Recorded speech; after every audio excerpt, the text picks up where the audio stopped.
समजा तुम्ही एका बेडकाला उकळत्या पाण्यात टाकले तर काय होईल?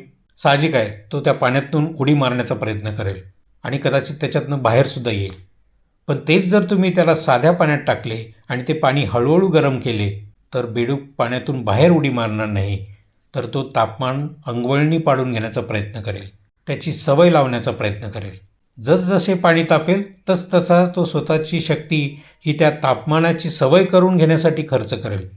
पण एकदा का पाणी उकळले तेव्हा तो त्यातून उडी मारण्याचा प्रयत्न करेल, पण तो तसं करू शकणार नाही, कारण त्याची सगळी शक्ती ही पाण्याच्या तापमानाशी जुळवून घेण्यात खर्च झालेली असते आणि तो शेवटी मरतो.